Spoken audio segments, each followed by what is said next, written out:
Opción. Bueno, pues como vieron ustedes en la publicidad que mandé para hoy, tenemos a la señora Claudia Sheinbaum asomándose a un cuarto atascado de papeles en una postura verdaderamente caótica. Vale la pena que vean la invitación si no la vieron. Un cuarto de piso a techo lleno de expedientes donde dice narcotráfico, deuda externa, etcétera, etcétera, etcétera. Y vamos a comenzar por analizar un poquito de qué contiene ese cuarto en donde Claudia está llegando. No sé si lo sepa, y si lo sabe, no sé yo hasta dónde esté consciente de a qué se va a enfrentar. A ver, ¿alguno de ustedes tiene 10 segundos, el grupo, para decirme si conoce la cifra de lo que es la deuda externa de México? ¿Alguien me puede Dos, dar la cifra? 2.000 billones de pesos. Falso. Te Ay, quedaste siete y media abajo. La deuda pero externa de estos momentos, y que bueno, por la de ahorita de López Mateo, digo de López Obrador es esa, pero ya tenía anteriormente otra, ¿no? sí, pero De la, estoy preguntando por la deuda externa acumulada. Y la deuda ok. externa acumulada, en la que están los 300. 2.5 billones con los que endeudó el presidente a México y a cada uno de nosotros, es de 15.5 billones de pesos. Él entonces recibe el país con 13 billones de deuda. Y bueno, la recibe la Sheinbaum, perdón, López Obrador con 13, lo sube a 15.5, y entonces en estos momentos la deuda externa de México literalmente es impagable, porque esto es el 50, casi el 50% del Producto Interno de la República Mexicana, considerada al mes de abril del 2024. Se necesitaría vender varias veces Pemex, que vale $1 billón de pesos, perdón. Se necesitaría vender varias veces Pemex y quedarnos sin nada para que pudiera darse un enganchito a esta deuda monstruosa. Quiero dar este dato para que todos dimensionen una de las primeras cosas a las que ella, la presidente, no se dice presidenta, se dice la presidente. Presidente no tiene femenino, porque es el ente que preside, y ente no tiene femenino. Pero este error lo ha cometido hasta Xochitl, y no se diga hasta catedráticos de la UNAM. Entonces, la presidente, Claudia Sheinbaum, espero que sepa a qué se está enfrentando en términos de deuda externa, que es el 46% de lo que producimos en un año. ¿Qué les parecería, para que entendamos todos este dato, que debes la mitad de tu cheque quincenal?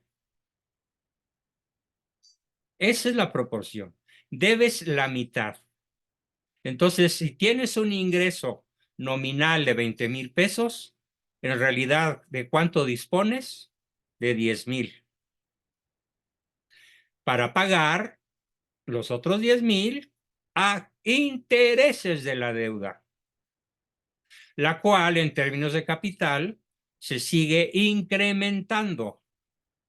Luego llegará un momento en este próximo sexenio en el cual tus 20,000 pesos se reduzcan a cero, a menos que suceda un milagro o un terremoto financiero a escala global, o alguna guerra que reactive la economía mundial, en guerra en Medio Oriente, en Ucrania, en algún país de África, desde luego con la intervención de los gringos, que son los grandes promotores de las guerras mundiales en el siglo pasado. En fin, y en este también, si es que lo llegan a hacer. Entonces quise empezar por este gran tema porque hoy en la mañanera, en la marranera, López Obrador dijo una verdadera barbaridad. Dijo que la justicia está por encima de los mercados. Nada más que la Iglesia Católica enseña lo contrario. La Iglesia Católica dice abiertamente que primero es comer que ser cristiano. Porque si no comes, te mueres y entonces no hay cristiano, hay difunto. Entonces, a lo primero que tenemos que atender es al último de los valores, pero al primero de los medios. Y el primero de los medios se llama Fondo Monetario Internacional, Banco Mundial, Banco of America, Banco de México, que aparentemente quedó en buenas manos con este señor de la O, y eso es una buena decisión.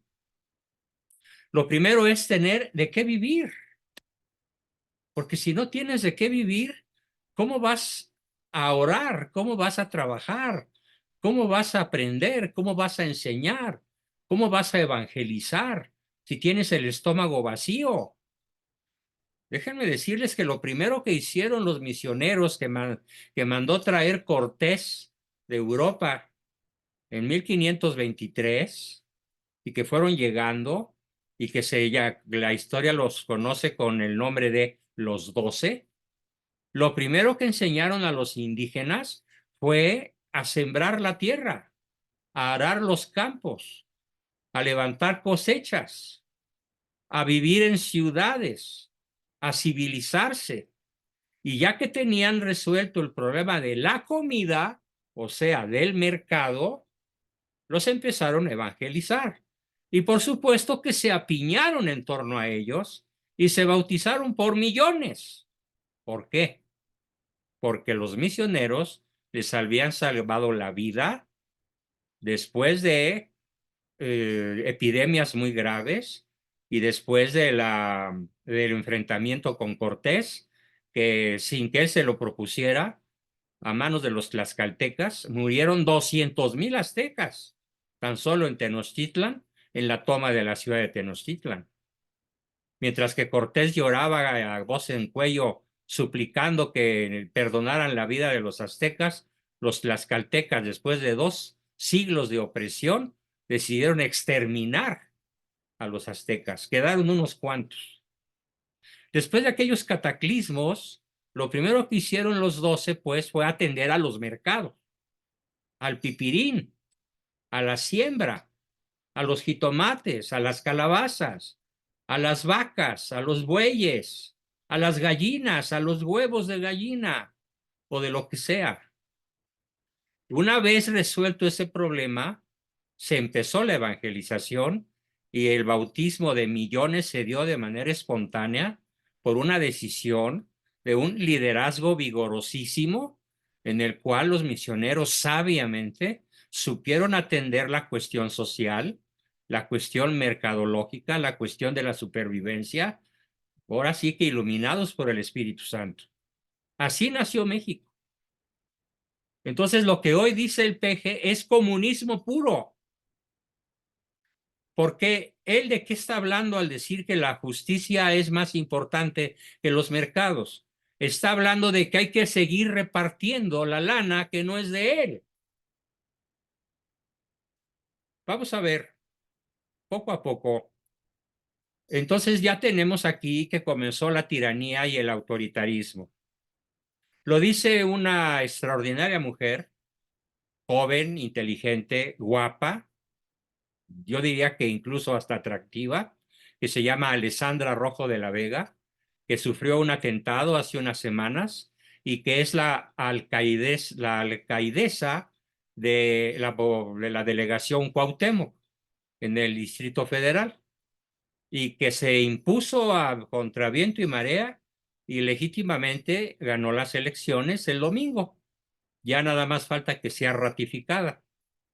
Y también lo dice otra formidable muchacha, Lucy Mesa, otro señor, que es el señor Pablo Lemus, que está siendo atacado con armas del narco en Jalisco para que no pueda tomar la gubernatura del estado que limpiamente ganó. Entonces estamos en un país sacudido por las tribus más salvajes, por las tribus más primitivas del narcogobierno. Y ahora yo no he dejado de preguntarme a lo largo de la semana, que para mí ha sido en términos de salud y en términos de malestar físico, de mal dormir, de mal humor, pero de todas maneras no he abandonado el combate ni me he dejado derrotar. Me he preguntado, ¿por qué perdió tan desastrosamente la oposición contra un gobierno tan terrible, tan malo? ¿Qué es lo que debemos aprender nosotros todos de todo esto?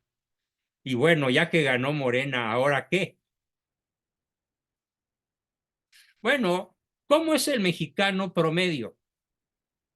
Ese que dio 60 millones de votos, perdón, 35.5 millones de votos al narcosistema, que encabeza Claudia, a pesar de que la marea rosa le gritó narcocandidata.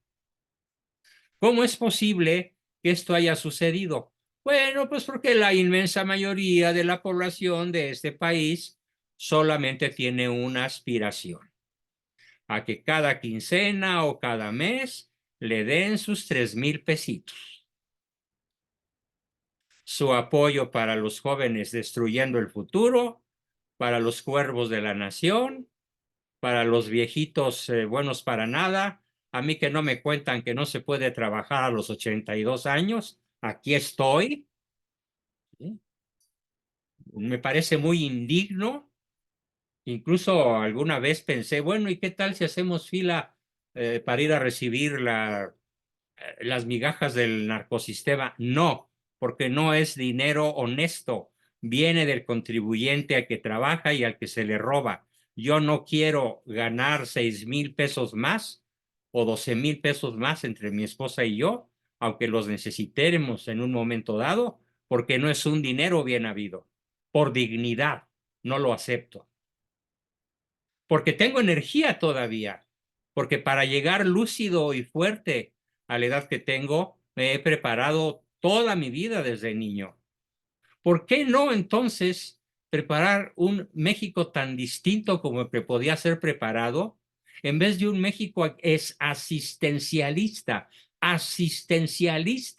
dadivoso, que lo único que hace es generar personas flojas, atenidas y buenas para nada? Ah, pues porque son votos seguros y lo estamos viendo. Lo que sucedió tiene esa primera explicación. El pensamiento entonces del mexicano promedio en su inmensa mayoría es un pensamiento dependiente, asistencialista, cortoplacista y teniendo sus 6,000 pesitos en la bolsa o muchísimo más, porque imagínense una familia de 6 miembros en donde por diversos rubros cada uno de ellos recibe gratuitamente entre 3 y 6,000 pesos y multiplicamos por 6 o por 5, pues entonces ya gana lo que un ejecutivo medio en una fábrica, 30,000 pesos. ¿De dónde? De los que sí trabajamos. Este es el México real. Este es el México que votó por Sheinbaum. Además, tuvo un éxito brutal la difuminación de aquella frase del Pejelopostli de que si gana la oposición les van a quitar los apoyos. Y sabiendo que era mentira, la desparramó lo más que pudo, y aunque Xochitl se desgañitó la garganta explicando que eso no iba a suceder en el caso de que ella ganara la presidencia, no le creyeron. Le creyeron al cacas, al viejito santo de cabecita blanca.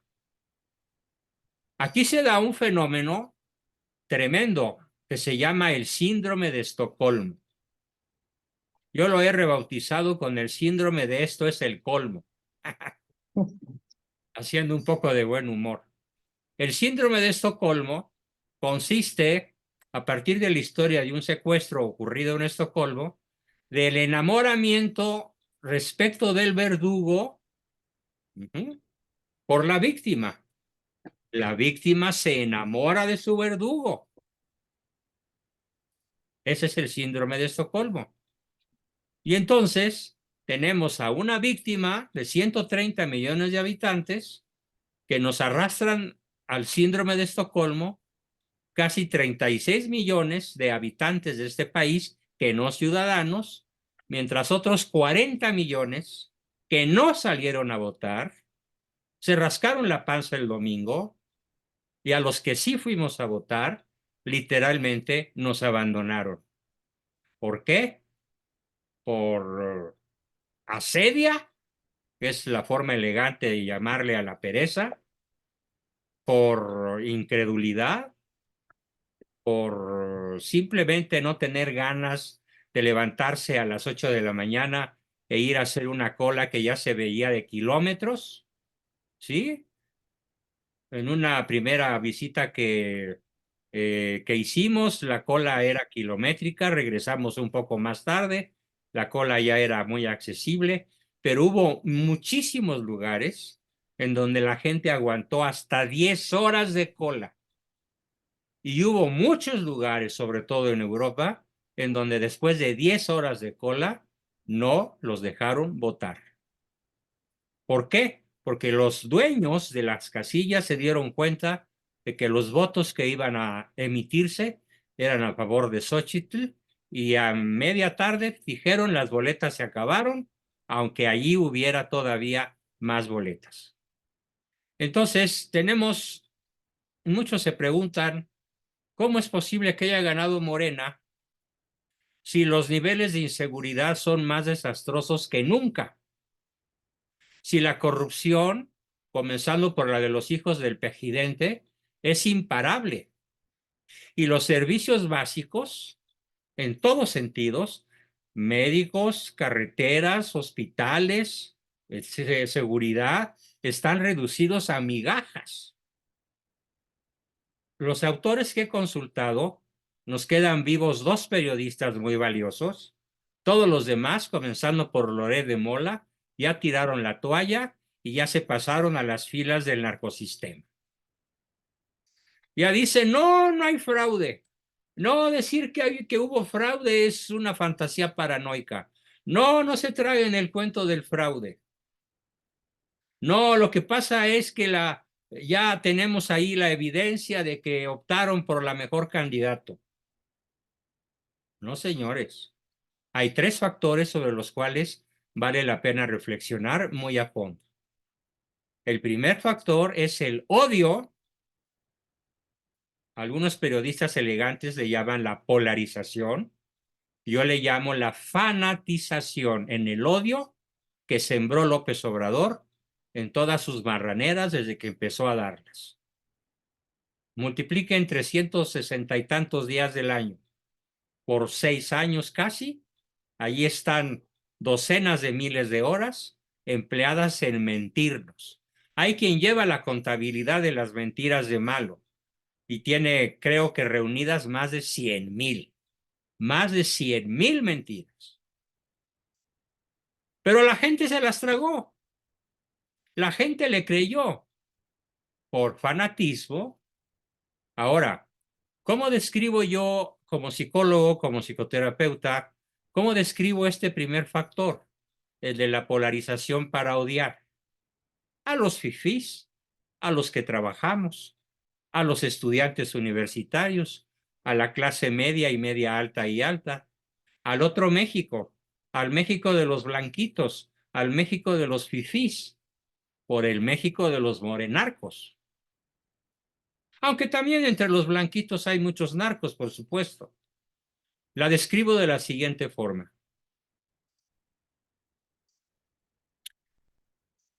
Cuando se da este fenómeno de la polarización con odio y con fanatismo, cualquier crítica contra el líder, en este caso Malo, se toma de forma personal.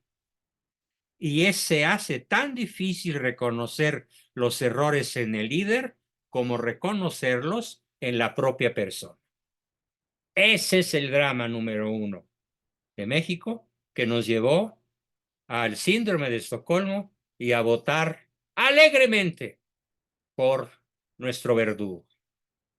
Con el proyecto de la Agenda 2030, con el proyecto del Plan Puebla y con el proyecto de la nueva Constitución, escrita por un tal Marx Arriaga, marxista venezolano, que es el intelectualoide que está decidido a educar a la niñez mexicana en el odio al trabajo de las clases medias y altas, en el odio a los empresarios, en el odio a los que tienen o tenemos una pequeña o gran propiedad, ya sea industrial o de bien raíz o de como se llame. Porque ellos son del pueblo bueno al que no se le ha hecho justicia, y la justicia tiene que estar por encima del pipirín y del mercado, que fue el primer error que censuré acremente. Primer factor, en síntesis, la polarización con fanatización y odio, que se vuelve tan difícil de erradicar como cuando se critica al líder, y se vuelve tan difícil de erradicar como si fuera una crítica dirigida a la propia persona. Es un nivel de necedad legendario.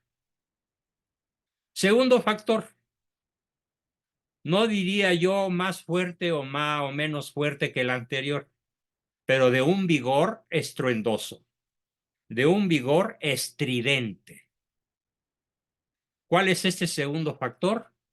El crimen organizado, el narcotráfico, que asoló medio México, que el domingo ejecutó a 4 personas, que mató en lo que es desde que empezó la jornada electoral, bueno, el proyecto de publicidad de los candidatos, a 32 candidatos, y agredió a un total de 800 ciudadanos que tenían que ver con los procesos electorales. Más de 100 secuestros, algunos culminados en muerte, otros culminados en liberación, después de amenazarlos para que se quedaran calladitos para verse más bonitos. El crimen organizado fue de un enorme peso en estas elecciones. Narcoelecciones. Y el tercer factor, y aquí sí me pronuncio porque sea el más poderoso de todos, las dádivas. Las dádivas que a diestra y siniestra, por 11 o 12 rubros diferentes, se reparten, ojo, ahí te manda el presidente. Aquí tienes esto de parte de nuestro santo, maravilloso, lindísimo y extraordinario y fabuloso presidente, como 24,000 cuervos de la nación recorrieron todo el país repartiendo las dádivas y haciendo promoción de los votos por la narcocandidata con dinero en la mano. Los cuervos de la nación, no los siervos, por favor, los cuervos, porque los cuervos nos sacaron los ojos y no nos dejaron ver bien la clase de psicópata que ocupará, si Dios así lo sigue permitiendo, la silla presidencial. Porque no estoy insultando a Claudia, la estoy describiendo desde un punto de vista estrictamente profesional. Conozco a fondo su biografía. Conozco a fondo cómo desde niña fue preparada por sus padres. Uno de ellos, búlgaro comunista, desde muy pequeña, para que un día llegara a ser la presidente comunista de México. Desde muy pequeña fue indoctrinada por la izquierda más radical del este europeo, cuando todavía estaba en poder de Rusia, de la Rusia comunista. Así que no me vengan a platicar que Claudia es una buena persona, porque conozco su trayectoria a fondo. Y como buen psicólogo que pretendo serlo sin presumir, una trayectoria humana, Una trayectoria de vida humana, como lo he explicado en otro tipo de sesiones, es como una curva. Si ustedes empiezan a dibujar con un compás o con su dedo, empiezan a dibujar una curva, díganme si no, por favor, es perfectamente predecible en qué punto va a caer esa curva. Pues entonces la trayectoria psicopática de Claudia Sheinbaum, ¿a dónde está destinada a caer? A la comunización de México. Pero no para este año. No. Hay algo que le aprendí a mi padre, que era un formidable historiador. Y de él aprendí que el comunismo es una secta diabólica, luciferina, extremadamente astuta e inteligente, que tiene la astucia y la inteligencia del demonio para lograr sus éxitos en el planeta y que aplica sus tácticas de manera gradual. Se llama gradualismo. Entonces, no me extrañaría que pasaran 6 años en cierta relativa calma, que pasaran 6 años sin una devaluación drástica del peso. No estoy de acuerdo con los profetas del desastre que dicen que para fines de junio va a estar a 25. Ojalá tenga yo razón y ellos se equivoquen. No, el gradualismo nos va a hacer que nos cosan, que nos pongan a coser como a las ranas. Las meten en un gran perol, ¿sí? Y le prenden fuego al perol. Es una olla de la cual las ranitas no se pueden salir. Y poco a poco empiezan a perder fuerzas porque lentamente el agua se empieza a calentar. Y cuando el ardor ya les llega a todo el cuerpo, pretenden salir, pero ya están tan debilitadas muscularmente que terminan por hundirse y por terminar cocidas para que se los coma el animal o el humano al cual le gusten las ranas. Que por cierto debo decir que durante los 2 años que de niño estuve internado en un seminario en Querétaro, nuestro manjar favorito cada 8 días era ancas de rana. Si algún día tienen la oportunidad de probarlas, son un manjar delicioso. Las ancas de la rana, no el resto del cuerpo, las patas. Desde el muslo y la pata, las ancas de rana son una delicia. Pero bueno, ese es al mar. Entonces, en resumen, 4 palabras. Polarización fanática, dádivas indebidas y crimen organizado explican que hoy la próxima pejidenta, si es que la Virgen de Guadalupe no nos cubre con su manto o el Sagrado Corazón de Jesús no nos hace un milagro, se sentará en la silla presidencial a echar a andar de modo lento y gradual el proyecto de la Agenda 2030, por eso es 2030, para que al culminar su mandato en el 2030 podamos votar la mayoría de los mexicanos por el hijo de López Obrador, por Andy López Beltrán, al cual están preparando para que asuma la próxima presidencia del país. Bueno, qué terrible, qué bestial error sería, pero bueno, de este régimen, de este narconer régimen, no me extraña nada. En el problema de la polarización, tenemos que politiza y polariza las identidades. El chairo se vuelve orgullosamente chairo, sin aceptar la palabra, por supuesto. El fifí se vuelve orgullosamente fifí, sin aceptar el mote. Se polarizan y ambos se olvidan de la verdadera política. Tengo algo que platicarles que me ha dañado mucho en mi salud. Y es que la clase media, cuando menos 6 de cada 10 clase medieros votaron por Sheinbaum. Terrorífico. Bueno, ¿dónde quedó la marea rosa? no fue suficiente para impedir la traición de la clase media. Con su pan se lo comerán, no hoy ni mañana, pero sí en la Agenda 2030, gradualmente, insensiblemente, como quien pone al cocimiento a las inocentes ranitas que votaron por el cocinero, porque el cocinero, según ellas, les va a salvar la vida. Así que los culpables de nuestro complot se llaman pueblo bueno. Vamos a suponer que no hubo fraude. Concedamos por un momento que no hay nada de fraude, que todo está súper limpio. Vamos a suponer que no hubo caída del sistema, que la denuncia que hace una valerosa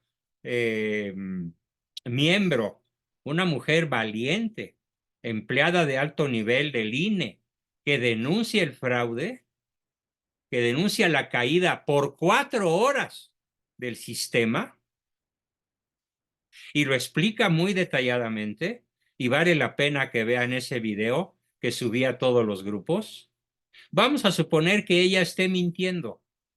Vamos a suponer que ella se esté equivocando. Vamos a suponer que ella esté paranoideando. Suponiendo sin conceder que no hubo fraude. Entonces tenemos algo peor que el fraude. Y algo peor que el fraude se llama traición.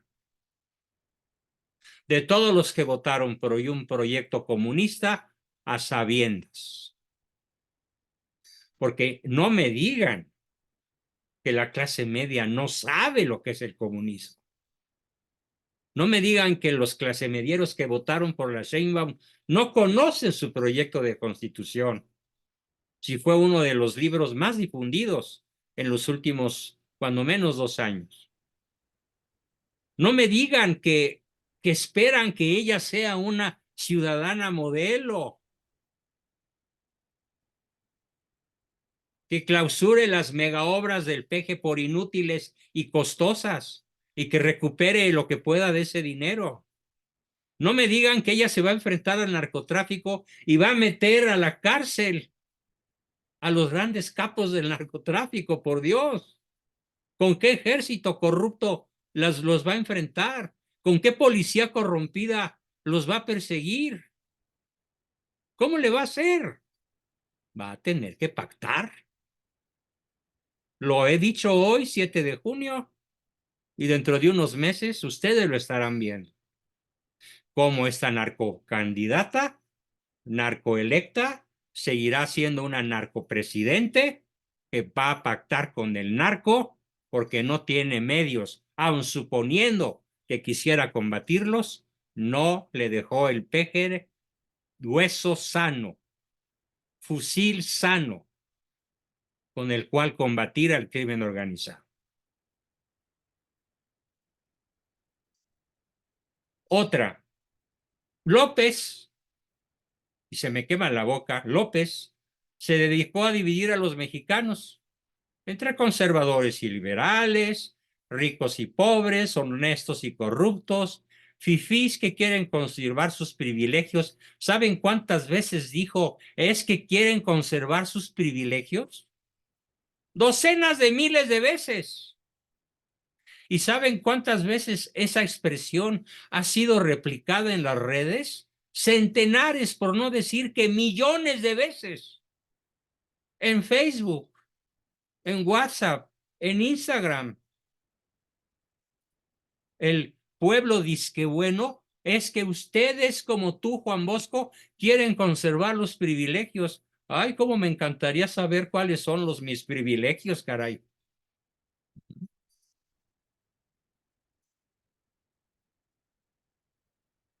No, no quieren justicia. La clase baja, la clase desposeída, la clase pobre, no quiere justicia. Quiere venganza. López los polarizó. No quieren justicia. Quieren venganza. Hay odio, hay fanatismo, hay polarización, hay revanchismo. ¿Y qué mejor revanchismo que cruzar la boleta? ¿Y qué hay en la clase media que votó por Sheinbaum? Cobardía o ignorancia. O complicidad, que es peor. Traición, que es mucho peor. Suponiendo que no haya sido fraude.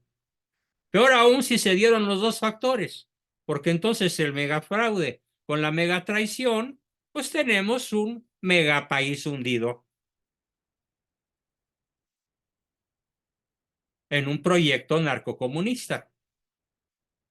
Porque los países comunistas como Cuba, Venezuela y Nicaragua siguen siendo sostenidos por la economía del narco.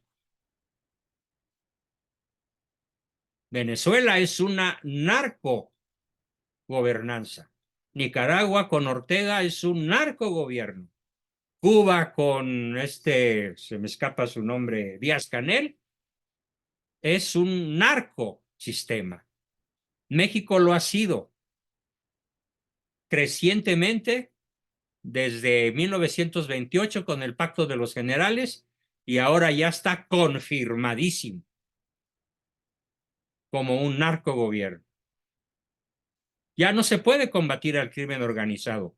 Los generales se vendieron al narco, la gran mayoría. Sí, hay generales y coroneles y sobre todo hay tropa, hay soldados rasos que están furiosos e indignados.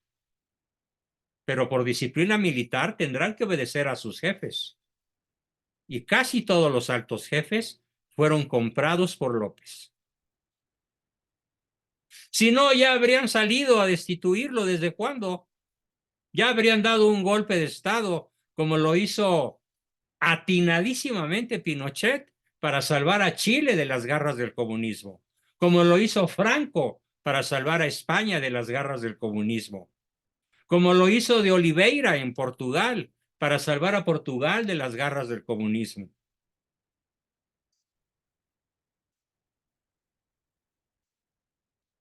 El fanatismo impide el diálogo, es otra respuesta, y convierte en sospechoso al que trata de razonar, y convierte en sospechoso a los que tenemos un pensamiento diferente.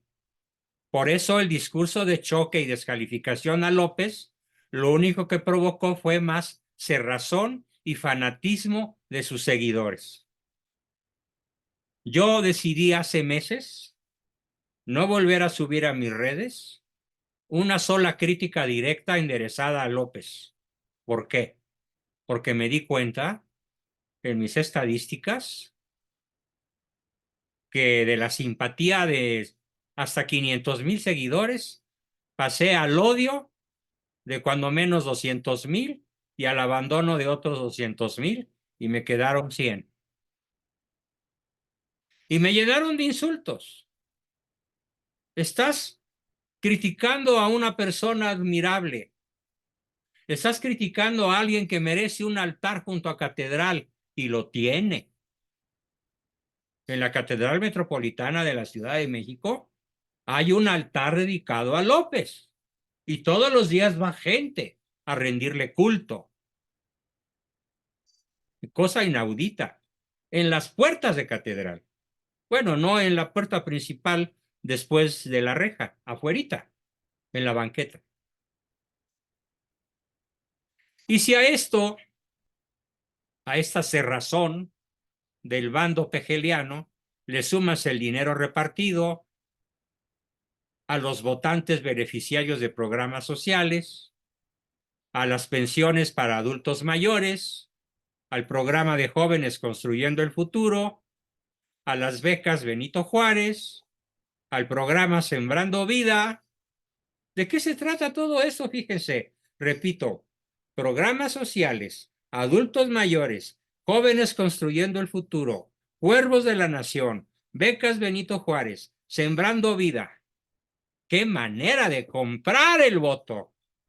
Inicua, perversa, malevolente, diabólica, plan con maña. Los hijos de la luz han demostrado en México, en este último sexenio, ser infinitamente superiores en astucia Y en técnica, a los pocos hijos de la luz que quedamos. Los hijos de las tinieblas nos superan en inteligencia, en astucia y desde luego brutalmente en recursos económicos. Xóchitl se enfrentó no como David a Goliat, porque David tenía una onda que resultó mortífera. Xóchitl no tenía ni siquiera una resortera. Y es que los electores que son los beneficiarios de los programas sociales representaron el 64% del voto por Claudia Sheinbaum. El 64% de los que salimos a votar. Si estos apoyos sociales, todos los que enumeré, no hubieran sido dados con tal sentido del despilfarro, porque, ¿por qué digo despilfarro? Por el incremento de la deuda externa en 2.5 billones de pesos. Este incremento bestial es el que se dedicó a la coima, al asistencialismo, a los beneficios disque sociales. En lugar de enseñar a la gente a pescar, les dieron el pescado frito y les llevaron el bocado a la boca con todo y tenedor, como si fueran niños pequeños. Qué indignación y qué indignidad. Ambos conceptos a la par. Si la gente no hubiera recibido los apoyos sociales, calculan los grandes periodistas como Ricardo Alemán o el mismo Pedro, Pedro, ¿cómo se llama? Ferriz. Ferriz. Me bloqueé de pronto. Gracias. Si los programas sociales no se hubieran desparramado de esta forma, ellos plantean un panorama electoral de un 47% para Gálvez y un 36% de Sheinbaum, datos que ambos publican en el Financiero de ayer. Entonces, lo principal fue fanatizarlos, después mantenerlos. Yo recuerdo el día que yo cumplí 11 años, no, perdón, el día que cumplí 6 años, me hice algo indebido y mi papá me lanzó una regañada que contenía esta frase: ¿eres tan inútil que aspiras a que te mantenga el gobierno? No, papá, no, perdón, y ya hice lo que tenía que hacer. Desde los 6 años se oía aquella expresión de que si eres tan inútil o tan flojo, que te mantenga el gobierno.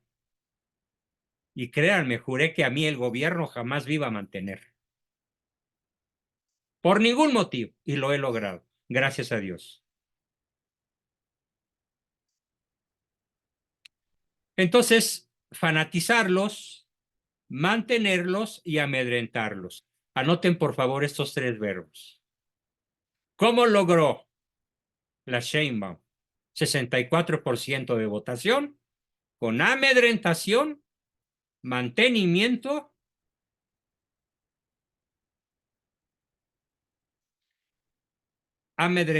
pero fanatización, amedrentamiento y sostenimiento. Programas sociales, fanatización polarizante y amedrentamiento con el crimen organizado. ¿Por qué López Obrador se alió con el crimen organizado con su famosísima frase de abrazos no balazos? ¿Por qué tenemos casi 190,000 víctimas desde que se comenzaron a contabilizar?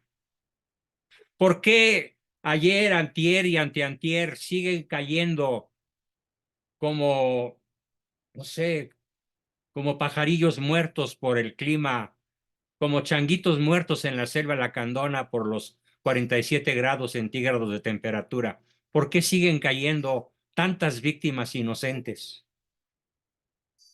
Por la fanatización, el amedrentamiento y el mantenimiento de la población en casi su totalidad. Y si a esto le sumamos personajes tan impresentables como Alito Moreno o como Marco Cortés, pues entonces ya tenemos juntas todas las causas perfectas del desastre. Pensaba que iba a lograr terminar los 30 puntos que coleccioné de aquí a allá y acullá sobre las causas de este estado de casi coma en el que tenemos a la República Mexicana, pero me quedé con muchas causas todavía en el tintero, pero las veremos en otra ocasión. Por ahora, debido al agotamiento físico y mental al cual estoy enfrentando, les ruego comenzar con sus preguntas, aportaciones y comentarios para yo poder respirar un ratito. ¿Quién quiere comenzar? Adelante. Jorge Alberto, por favor. Espérame, déjame pausar. Sí.